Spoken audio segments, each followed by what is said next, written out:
Okay, welcome everyone. In today's session, we are essentially going to learn about the effect of channel length modulation on CMOS circuit behavior. So in PMMD, we had looked into this from a device aspect, okay, about what is the meaning of the pinch off point over here, and then beyond pinch off, how the current is being is conducting. So all those device analysis is beyond the scope of this course. Okay, if any one of you are interested for revising, you can go and check the PMMD lectures and the course videos.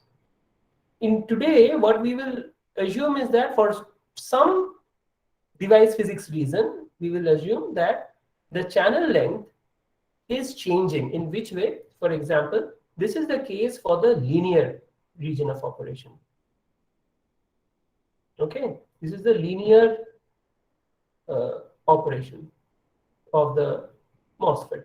Okay, now, and this is the saturation region. So this word saturation has come from the ID VDS characteristics of the Mosfet, because we have seen in our previous lecture that it is becoming flat, right? However, this is also called the pinch off region as well, because originally, I mean, before the MOSFETs were invented or discovered, people used JFETs. So in case of JFET, what will happen? The junction field effect transistor, the channel region over here, I shouldn't draw it like this, rather it's a contact. So let's put it like this, yeah. So what will happen is the depletion region will obliterate the channel over here. Okay. So that means with higher and higher voltage which you are applying at these terminals, what will happen is you are essentially reducing the conducting channel. So that means this is a depletion mode MOSFET or depletion mode FET. That means the conduction is reduced because of the biasing. If you notice, what was the situation here? If you had put an N plus region, the channel was P. So that means this is an N plus P junction, right? So I'm speaking about these two junctions here, this one and this one. So basically, if you are applying a plus voltage on these two terminals, so you are essentially reverse biasing this N plus P junction on the both ends, right? So what will happen? The depletion region will increase. Very simple. Like I think of it as a diode. Okay. So this is the JFET operation, and so a situation will come. So initially, what will happen? That the depletion region will increase here, the depletion region will increase there. So if you increase it even further, if you increase the applied bias even further, what will happen? These two depletion regions will meet each other, okay, at this point. So that is why it is called pinch off. That means you are kind of, that is the point where the channel is completely blocked, okay. So I'm not going into this junction field effect transistor. As I said, that is totally obsolete today. However, the concept of pinch off and saturation remains the same. So that's why whatever is a saturation point is often called as pinch off point in case of the field effect transistors. So you will encounter this pinch off point. I mean, I will myself use, sometimes I'll call it as the pinch off point here. Okay, so that is also perfectly fine. So why is it called the pinch off point? As in the case of JFET, which we had noticed that mediated by the applied biases, the channel ceases to exist, right? So here also it is the same thing. So at the pinch off, the channel ceases to exist. Okay, why and all, go back to PMMD. I'm not going to discuss it here. So in linear operation of the MOSFET, what happens is the channel is roughly kind of having the same width or thickness throughout the channel region. The inversion layer remains the same thickness throughout the channel region. In case of saturation, it is going to taper out, and finally there will be a pinch off, so to speak. That means channel will cease to exist at a particular point over here, okay, at the point particular over here, which is less than the distance between the source and the drain. Simple. Okay. So this decrease in the channel length, I have called it as delta L. So what are the boundary conditions here? This is 0, and this happens to be L, this one. Okay. So based on our original discussions, what have we seen? That ID will be equal to beta, okay, VOV square was what we had seen in the previous lectures, right? So beta is basically, what is beta? Mu n cox by 2 W by L, okay. Very soon we will start juggling with this W by L parameter like anything. All right, so this was a situation, right? Now this in case okay, in the saturation region,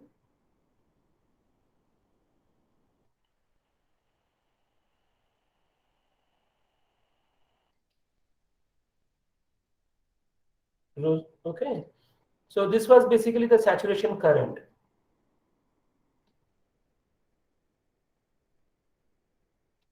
Saturation current, of course, ignoring channel length modulation.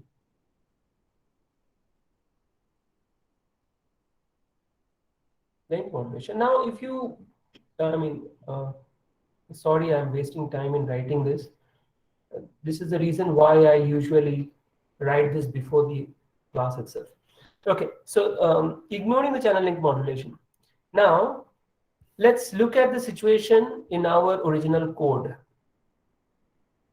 Okay, here, if I run this code in Python, okay, this is what we have got. This is the original figure which we have seen. That means you are going to have a very, very flat, as so-called, like perfectly ideal saturation region. Okay, there is no difference between the soft and the deep saturation. We will look into it now. In the saturation region, the effective L is L minus delta L, right? So that means your ID becomes equal to the saturation current, of course. Okay, so beta becomes mu n cox by 2 W by L minus delta L. That is the net effective channel length, right? Okay, this is VOV square. That is equal to mu n cox by 2. I shall pull L outside over here. So W by L VOV square. What do we have here? 1 minus delta L by L. In our PMMD course, we had emphasized that why delta L is going to be much lower than capital L. Okay, so the PMMD students, you can recall that since delta L by L is much less than 1, so if I can put it as prime and this one is unprimed, that means this is the original saturation region current. So ID, okay, remember this whole thing is ID into what I shall write here, simply put 1 minus delta L by L whole to the power of minus 1. Now, since delta L by L is much smaller than 1, therefore, this will be equal to ID. We will use binomial theorem, delta L by L plus delta L by L whole square plus dot dot dot. Now, these parameters are going to be very, very, negligibly small. So, we are going to have ID dash will be equal to ID multiplied by 1 plus delta L by L with a tilde sign. Okay, that means this is approximately equal to this. Now, what we are going to do is this delta L by L is kind of proportional to, we are not going into the details of the modeling aspects, but this is proportional to the variation of the VDS above VOV. Okay, so this is proportional to VDS minus the VOV. Why it is VOV? Because VDS equal to VOV is the point of saturation. Okay, so if we go back to this one, so this is the point where VDS equal to VD, VGS minus VT, right? So this one, this line. So the onset of saturation is happening at this particular boundary line where VDS equal to VGS minus VT. VGS minus VT is VOV, remember. So that means here, whatever is the excess VDS, so that means if we are having a VDS of, let us say, 0.6, okay? So 0.6 minus the VOV will essentially give you the channel length modulation parameter, okay? So this proportionality constant, we will call it as the lambda, okay? Delta L by L is equal to lambda VDS minus VOV, okay? What are the implications of lambda? We will see in a while. Therefore, ID dash, that means the current including the channel length modulation parameter simply becomes beta VOV square. Then 1 plus lambda VDS minus VOV. Now, if we are going to the lower technology nodes, there will be a small m factor coming into this picture, which we will see later on in the course when we are dealing with the ultra short channel devices. Okay, so as of now, we have not gone into the highly scaled technology nodes. So that means small m, I mean, PMMD students can relate to this. The body effect parameter is always 1. Okay, later on we will see this is going to be going, it will go on increasing beyond 1 if we are going for 45 nanometer and lower technology nodes. We will see those things later. So as you can see, we started off this course with the simplest model of the MOSFET. Then we are adding one complication after another. Okay, so the first effect will be the channel length modulation. Okay, so now what we understand is that beyond the saturation point or beyond the pinch off, initially we had seen that the current, ignoring the channel length modulation, current became constant. But I had been always emphasizing that current is never a constant. There will always be a small amount of slope. In fact, that slope determines the value of the output resistance.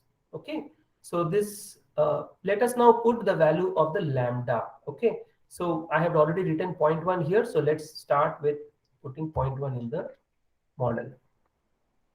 Now I'll press F5 here. I'll just run it. Now, if you can see, I have plotted the small dots over here. Okay.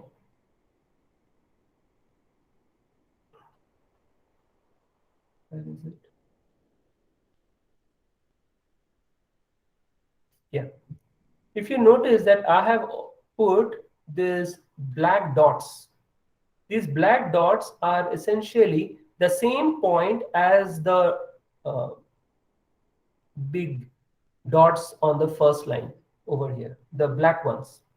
Okay, I have just simply taken the same value over here. Due to channel length modulation, as you can see, there is a slight slope. As a consequence, by the time we are actually, when the VDS is actually reaching here, just a second, quick page. Yeah, when VDS is actually reaching out to larger values over here, this is the VDS equal to VGS line.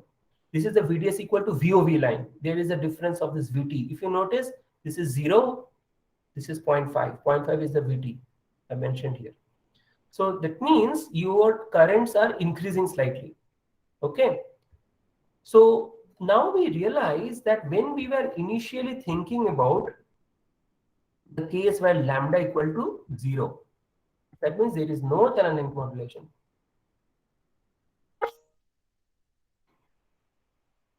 When there is no channel length modulation, you will notice that it was perfectly flat. So what does it mean? That in the saturation region, there was no influence of VDS. In fact, that is evident from our equation also. Equation में पहले हम क्या लिखते थे? VOV square. What is VOV? VGS minus VT. So in the saturation region, it is pretty clear from the equation that the current is independent of the VDS variation. It is dependent only on the VGS. In fact, that's what was showing over here. So all these uh, colors, if you notice that as VGS varies, you are going to have higher and higher currents. But it is flat with respect to VDS. So that means it is independent of VDS. But in reality, it is never so, thanks to channel length modulation. Okay. In the MOSFET model, which I am, as you can see, it is becoming more and more complicated, because later on I am going to add more short channel effects and all those things. So the model will become more complicated. Okay. So the entire synopsis tool, okay, Minimos, Cadence, they are essentially built like this. Okay. So they started with the basic spice model, and then they started adding more and more features into it. For example, I have added the feature compare over here, that is the lambda value. Okay.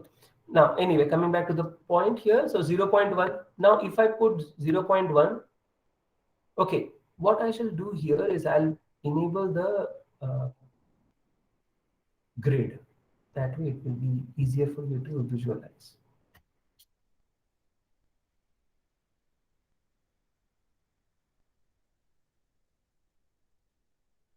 Okay. Now you can clearly see that the slope is very much apparent. Previously, when I'm putting this lambda equal to 0, then see what is happening here. And see, with respect to the grid, they are perfectly parallel to the VDS axis. Okay. So now if I put 0.1, look, it has increased. If I increase even further, 0.2, wow. So that means what we realize is there is a pretty high level of variation if we are going on increasing the lambda value. Okay, 0.3. That is too much, right? Okay, so what is the implication of this variation in the case of circuit? So I'll get back to the original value which we started, 0.1 per volt. Okay, so now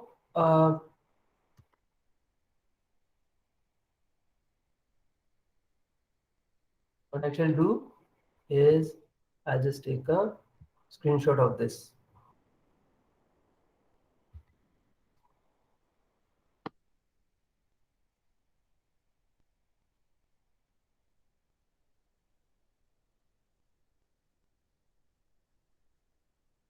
Okay, I'll just take a screenshot of it, then I will explain this.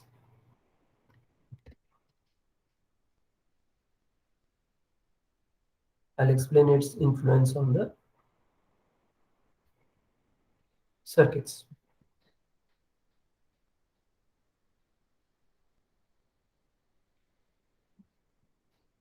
Okay. Now let us look at the influence on the ID VGS. Okay.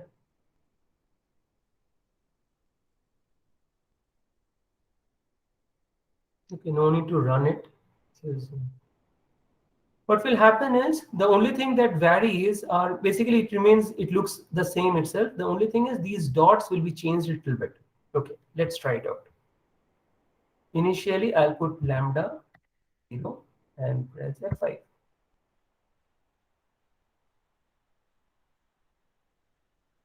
Okay. Now, what I shall do is I'll put a pretty 0.3 over here and check. Where is the change? Okay. There is a lambda here also, but the variation over here is hardly visible. Okay.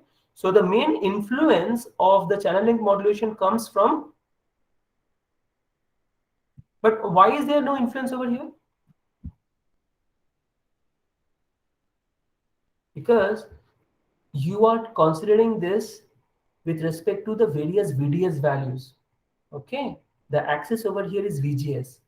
So if you are changing the value of lambda, the influence will happen only in terms of the VDS minus VOV. Okay, so it has got nothing to do. So lambda, changing lambda doesn't really change the VGS value. And this VGS value VGS variation, not the VGS value, VGS variation remains unchanged because this is ID VGS characteristics. So that means the channel length modulation will have an influence primarily in the output characteristics, that is ID VDS. Okay, very good.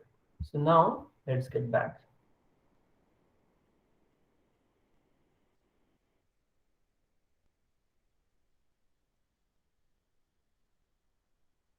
So we have clearly understood one thing, that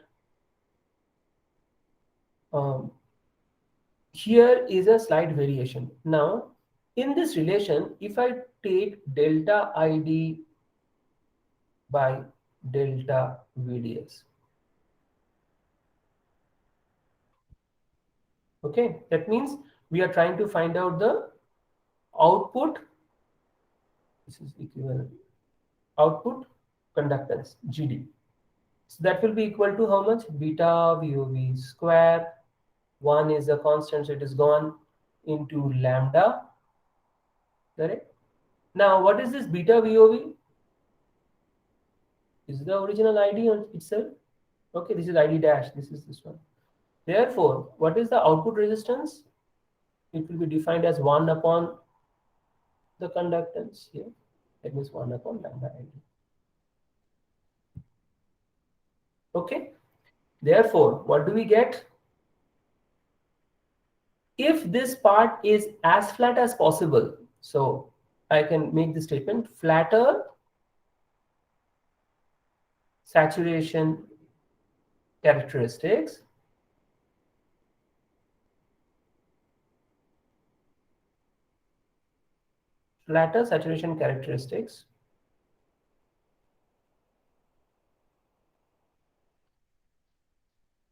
lead to, implies, what does it imply? This will be flat. So what is this delta ID dash by delta VDS? This is a slope, right? This is a slope. Therefore, that means slope. That means GD will be equal to, will tend towards 0. This implies RO will tend towards infinity. This is an ideal case. Okay, so it never happens in reality because we can never say that ID is equal to beta VOV square. There is a VDS variation which is captured over here. Okay, now what we are trying to understand is that clearly if there is a slope, then GD for all so basically for all practical purposes, RO will be given by 1 upon lambda ID. Okay. Now, how do you visualize this value of this lambda?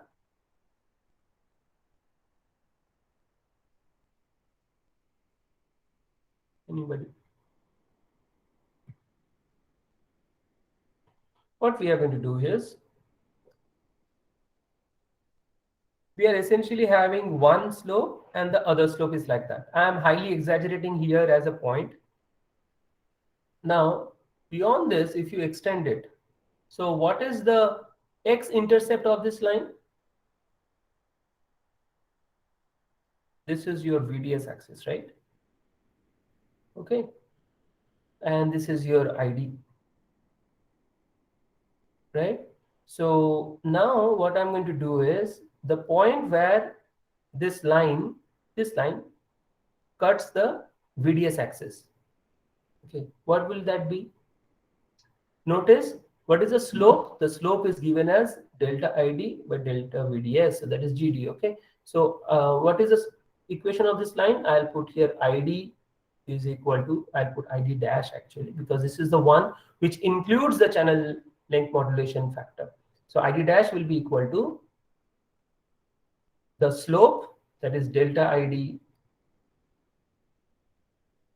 dash delta VDS into VDS plus constant C. Okay, what is this point over here? This point implies at x-intercept,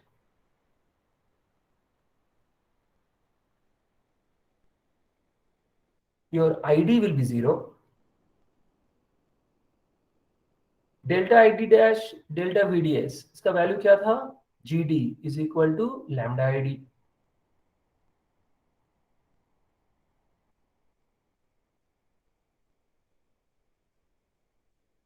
This will be VDS. I'll put here one value, say let us say VA plus C. Okay. Therefore, what is the value of C?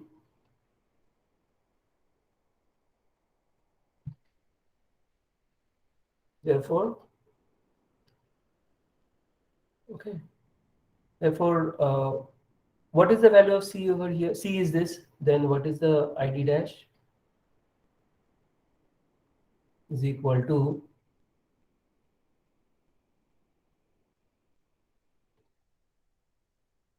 sorry, lambda ID VDS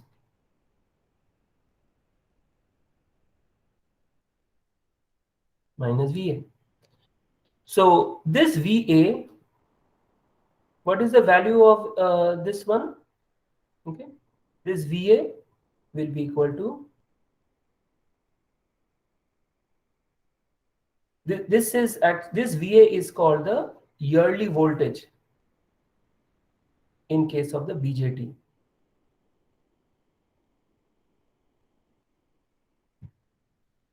In case of the MOSFETs, this VA is so large, it will be around minus 200 volts or something. Okay, yearly voltage for BJTs. So if you have been provided with a MOSFET or a BJT or any transistor for that matter, you can simply take care of that. You should simply extrapolate the saturation region curve and find out where it is cutting the VDS axis. Okay. In case of BJT, it will be VCE axis. Okay. So from there, we will be able to have an estimate about the value of the lambda. But that is something related to the characterization of the device. But as a circuit designer, you don't have to bother because lambda will be provided in the question. Okay. Now comes the importance of the second line, which I had emphasized earlier. So this one, as I said, this is a soft saturation region. So that means this is soft saturation.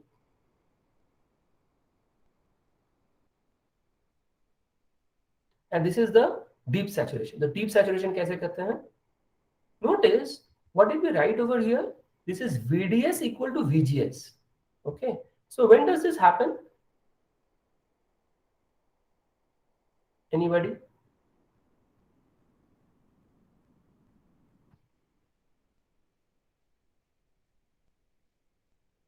Hello?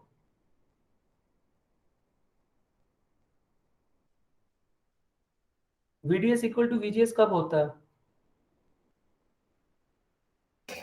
When gate and drain are shorted, Exactly. So what is the implication of that? uh, it will always be in saturation. ये भी तो saturation में ही था. The soft saturation के बाद भी तो saturation में होगा ना? Diode, like active load.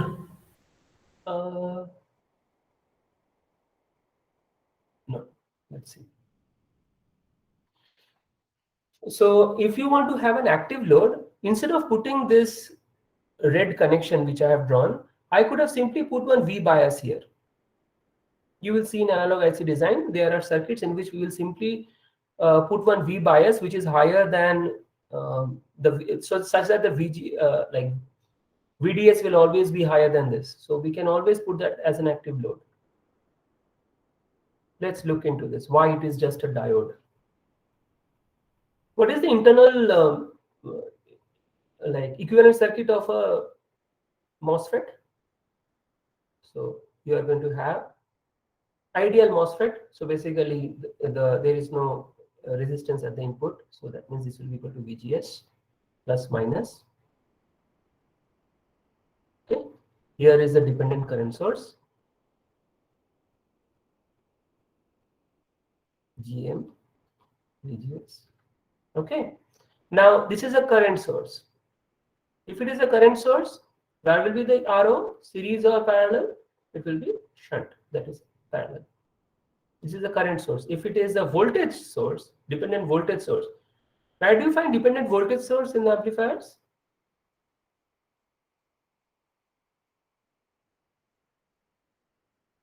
Okay, this is something very fundamental. Um, a BJT, for example, in a case of a BJT, your input is the current IB, output is the current IC. Okay, so that means we will write here as IC equal to beta IB. Of course, this is the standard CE configuration and this is a standard CS configuration. Why are we choosing this configuration, by the way? Why CE and CS? Why not the others? These are BTech level questions. Our BTech students should be able to. Amplification, Huh? Negative. Huh? more gain. Really? Do you think this is the best gain? Sorry. The best gain will be the common drain or common collector configuration. That is the highest gain. Because of high power game. No. Okay, sir. सोचो क्या हो सकता है हम किसी को use करते हैं क्यों यूज करते हैं number one is that both of these configurations CS या CE they are acting as voltage amplifiers number one ठीक है and second thing is that if you are adding one resistance at the source या फिर on the emitter terminal you are going to have source degeneration or emitter degeneration उससे क्या होगा so if this is the source terminal this is the gate this is the drain ठीक है ना अगर मैंने यहाँ पर एक usually in this configuration if I am putting it as a ground तो यहाँ पर ग्राउंड हो गया बात खत्म but usually we will never put a ground in actual practical circuits ठीक है this is the connection we will put one resistance. What is the function of this resistance? This is called the source degeneration. If we are putting a resistance over it is the emitter degeneration. इसका क्या फंडा है like why are we putting this? Negative feedback. Excellent. Negative feedback से तो हमारा gain कम हो जाएगा. Then why are we using it? Stability for Exactly. Very good. Stability is just one of the factors. Major thing is that your bandwidth will increase. Then if I tell you that okay you are compromising this bandwidth with respect to the gain, correct?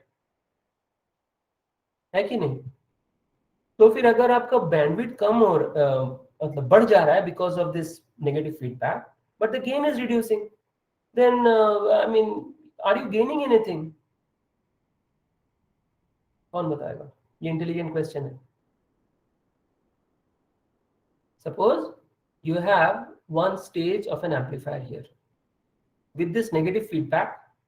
Okay, you are essentially getting one. You are increasing the bandwidth, all right, but the gain is reduced. Sir cascade connection में तो gain increase कर सकता है ना Absolutely, very good, awesome, very good concept, awesome. यही मैं ढूंढ रहा था. So what I will do is I will simply make a Xerox copy of this and put it on the next stage. So that means if it is a Xerox copy, I mean I'm just using very lame terms over here. If I make an identical amplifier in the next stage, the bandwidth will still remain the same. So if it is bandwidth 1, bandwidth 2, so both of them will be remain the same, but the advantage is that your gains, even though it is reduced, but it will multiply per stages. Now, if there is any difference in the bandwidth, the net bandwidth of this entire system will be defined by the lowest bandwidth of the lot. So, मान लो कि आपका ये bandwidth 1 is lower than bandwidth 2, then the total bandwidth of the circuit, that is the 3 dB bandwidth, will essentially be defined by the bandwidth 1. The second bandwidth will only give you another pole in the system. Okay, so if it is another pole, what will happen? Your Bode plot with the single bandwidth will be like this, With the second one, since the bandwidth is more, it will have another. So each of them will be giving you 20 dB per decade decrease. Okay, so now with the second stage, you are going to have a second order system. Very simple. Okay, now I'm not going into all those designs. So AV1 into AV2 will be there. Got it? So it is very easy to increase the gain of a system by simply cascading the stages. However, it is very difficult to increase the bandwidth. तो bandwidth increase करने के लिए हम लोग source degeneration देंगे. ठीक है? Now let's get back to the original discussion. When we are putting this short circuit, okay, what does it imply? You are simply making a short between the gate and the drain terminals.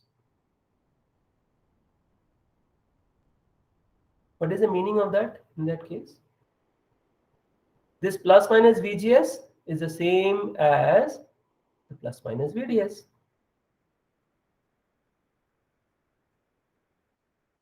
Okay, so now if you observe, what is the situation here? हमारा advantage क्या हो रहा है यहाँ पर?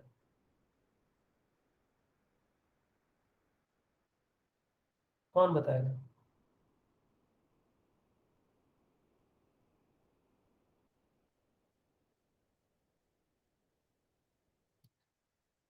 Basics of circuit theory, basics.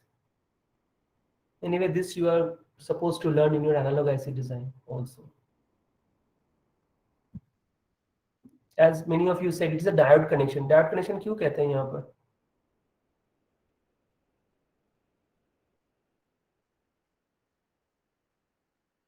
देखो, first of all, it is definitely a diode connection because if you are short circuiting these two, okay, then the only terminal which is remaining in this MOSFET is the which one? आपके पास सिर्फ this is the only connection which is remaining, which is nothing but the N plus P junction. Only this junction will remain. Okay, so that means it is behaving just like a diode. Okay, so that is from the physical perspective, mathematics se dikhata hai. Okay. So from here, what you will understand is that what is the instead of this, okay, I can also draw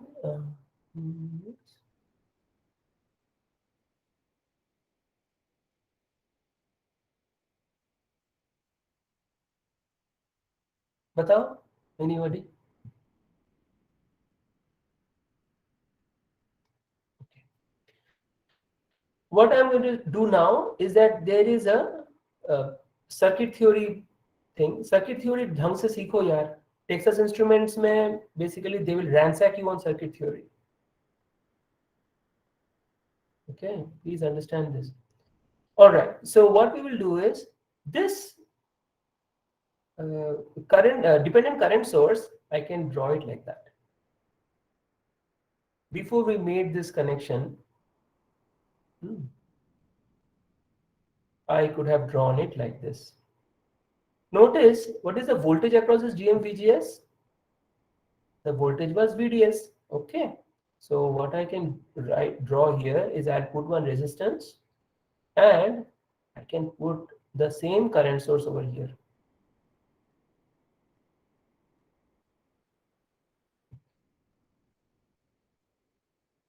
Okay. Now this VGS amount of voltage, I can now say that plus minus VGS. अगर मुझे, if I want to connect this point with this point, then the voltage over here will be again VGS, right? So if this is VGS, then what is the resistance over here? Resistance will be given by VGS voltage divided by the current which is flowing over here. Remember, although I have made 1 by GM. Yes, यहाँ 1 by पर GM. इस current को मैं ऐसे मतलब connection तो किए हैं, but the current will not flow. Why will not the current flow? Because it is a dielectric. Okay, the gate dielectric is there, so it will stop all the currents from flowing. But I have made this connection to ensure that the same VGS will apply across these to this resistance. So it will be VGS divided by the current which is flowing, because there is no current over here, the entire current will flow over here. So that will be GM VGS. So the resistance seen at this node will be equal to 1 upon GM. Okay. Now, here if you notice, I have put this RO. Fine.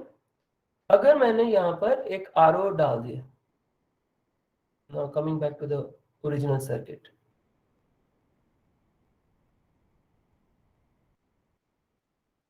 Okay. And this is your plus minus VDS. Okay. Since there is a current source over here, you cannot say that this VDS is across this RO, but this same VDS is not over here, because it is separated by an ideally infinite input internal impedance of this current source. So now if you look at the resistance offered by this combination, so to speak, will be how much? This 1 upon GM parallel RO. Okay. Now, what is the meaning of that? So if it is a diode connection, what we get is that the net effective output resistance will be 1 upon GM. Now, in case of any practical MOSFET or BJT, ये GM 1 upon GM या फिर यहाँ पर जैसे beta है, beta is very high value, right? That is because of the amplification factor. So 1 upon GM is equal to this beta, roughly the amplification factor, that is going to be very high. Essentially meaning that if you are making a short circuit like this, the resistance seen from this end is going to be the maximum. Okay, so what is the meaning of that? This is from the equivalent circuits. Okay, analog equivalent circuits of the analogs applications. This probably Parikshit sir will be teaching you. So here what we are understanding is that instead of taking VDS equal to VOV at the earlier line, if we take VDS equal to VGS line over here, so these points will ensure that even though there is a slope, we'll be ensuring that you will be getting the maximum resistance possible. But what is the condition? VDS equal to VGS. VDS equal to VGS मतलब आपने यहाँ पर short किए हैं effectively, right? Theoretically you are shorting it. So if you are shorting the gate and the drain terminals, the only terminal that remains free is basically the diode connection. So this configuration is called the diode connection, and this will ensure you are going to have the maximum gain for the particular device. Okay, maximum gain क्यों कह रहे हैं? GM is fixed for the transistor anyway, and RO is always there. So now another important part is, what is the application for this deep saturation region? So this is the deep saturation.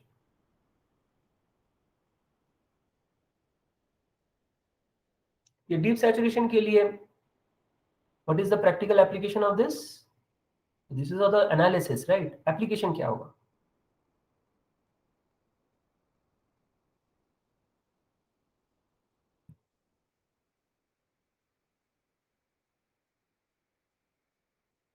Suppose I have got two MOSFETs lined up back to back like this. Okay. There is a current source somewhere. And I want to ensure that this transistor will exactly follow whatever is the reference current at this node. तो मुझे क्या करना है?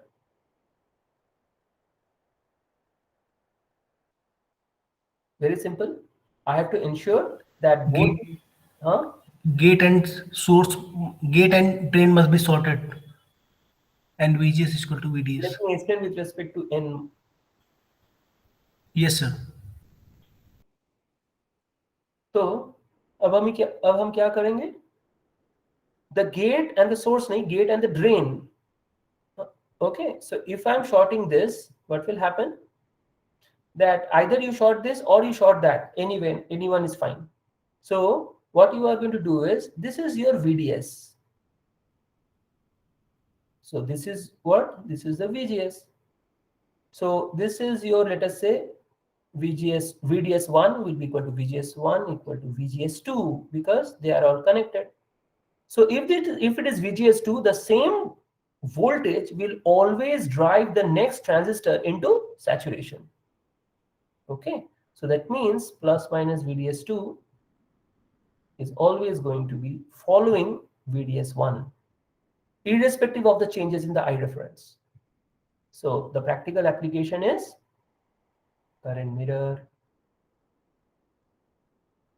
Okay, so all sorts of current mirrors and current sources are using this diode connection concept. Okay, so whenever I told you, no, there are specific classes of analog applications where you will definitely use this deep saturation region, not the soft saturation. Because in deep saturation, what we will see is that the transistors will operate as a diode, and if it is a diode, it is going to have a very high gain, and essentially your this VDS2 is going to follow VDS1. What is the advantage of this? ये follow करने का क्या मतलब है? Suppose there is a small change in the reference, because ये I reference जो है ना, even if no matter how perfectly you make it, you will always have some small change delta I. Okay, but what is going to happen here, since the voltages are basically connected, VDS1 will be VDS2 because thanks to this VGS1 and VGS2 being equal, and this will also be equal to your VDS1. Okay, because of this diode connection. So what is going to happen here? So all of these voltages are the same. As a result, the current over here in this one, if I call it as the output current, this is also going to follow your I reference. So if there is a delta I change in the I reference, this will also change by delta I. So what is the advantage? In this node over here, if you go on adding as many circuits as you want, later on we will see that current sources and current mirroring is the only way by which is, I shouldn't call it the only way, it's the best way, is a better word. It's the best way to bias ICs, integrated circuits, so that if there is any change in the I reference, it is not going to hamper the biasing of the network. ठीक है, यहाँ पर अगर delta I change आता है, यहाँ भी delta I change आएगा. Okay, you put another stage here, next one, you go on, so that will also change accordingly. Okay, so this current mirroring is done using the diode connection, but this diode connection is possible when gate and the drain are short circuited. Gate and the drain short circuit matlab deep saturation region. Okay, so what is the lesson which we have learned now in today's lecture is that ideally we are supposed to have this as flat, but it never happens. Okay, there will always be a slope, and that slope is what determines the output resistance. So if it is an ideal one in which this slope is perfectly flat, then GD will be equal to 0, output resistance will be infinity, never happens. Okay, so what is going to happen here? The net effective, as I said over here, like RO is tending towards infinity, and if you notice, the net effective resistance will be given by 1 upon GM.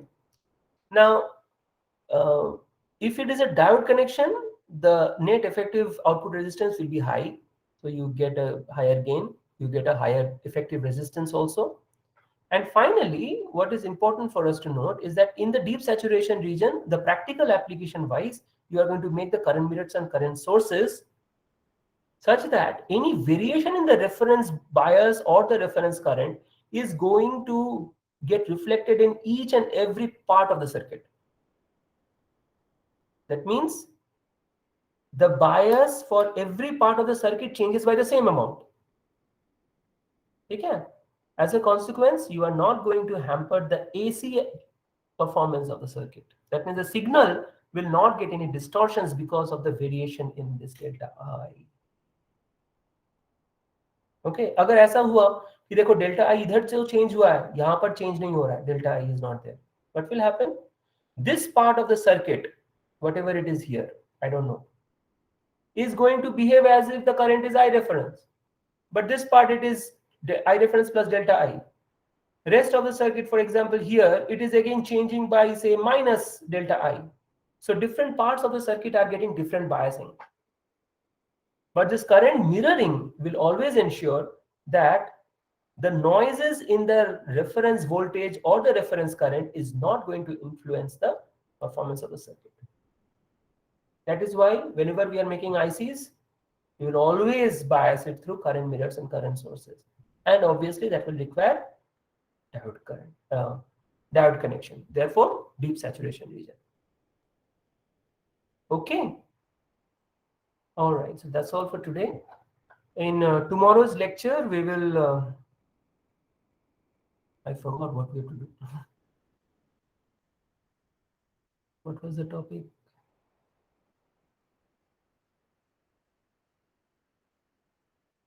Just a second.